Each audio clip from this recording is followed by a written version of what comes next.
Hello everyone, हामी चाहिँ भर्खर गाइजात्रा हेर्नु फर्केको र नयाँ जिन्दगी पाएको अनुभव भइरहेको छ। सुरुवात किन भन्दै होला विवेक सर? त्यो आज के अरे चक्रव्यूहमा को फसाएको अरे अभिमन्यु त्यो केही होइन क्या अब यसको अगाडि नियर डेथ एक्सपिरियन्स।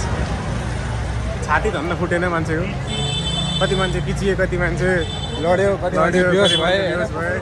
हाम्रै अगाडि 3 जना ढले, कतिजना 2-3 जनालाई उठाइयो पनि हामीले उठायो पनि। आफू मरिरहेछ, अरूलाई उद्धार गर्नु परिरहेछ, यस्तो अवस्था थियो त्यहाँ।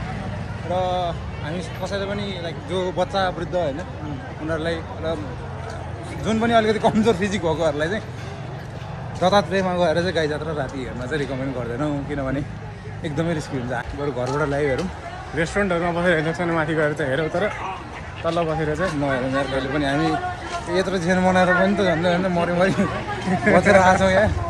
नयाँ जीवनमा सुरु भयो। नर्मल मान्छेले त किचनमा चाहिँ त्यहाँ त्यो केटीहरू सब बिहोस हुन लागेको थियो क्या। कतिजना बिहोस भइसक्यो होइन, यताबाट पनि ठेला चाहिँ उताबाट पनि देखिसक्यो मान्छे।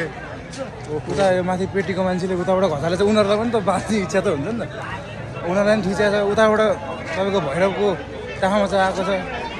राम्रो भिडियो आउला भनेर हामी त्यहाँ होइन अगाडि गएर रिस्क लिएर खिचेको त होइन।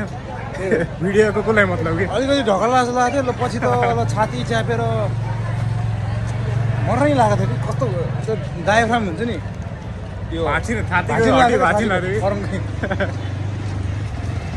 त्यही हो। अब अहिले चाहिँ हामी निस्किसक्यो। सो यति नै इन्फर्म गर्नुलाई भएर अरू केही छ? गाइजात्रा के रमाइलो हो नि, अब के भन्नु, रमाइलो त रमाइलो हो, तर मरि रमाइलो रियलाइजेसन नयाँ आज नयाँ लाइफलाई ग्रान्डेडलाई नलिने रियलाइजेसन भएको छ आज। एकछिन त पज भएको थियो क्या, हुन्छ नि लाइफको सबै कुराहरू एक ठाउँमा, कसरी यो परिस्थितिबाट बाहिर निस्किने भन्ने चाहिँ अर्को ठाउँमा यस्तो बिना पनि भइसक्यो अरे। रमाइलो भइरहेछ।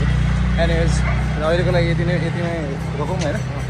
सो अहिले भिडियो पनि बनाएको छ, कसैले फुर्सद छ भने चाहिँ हेरिदिनु होला है त।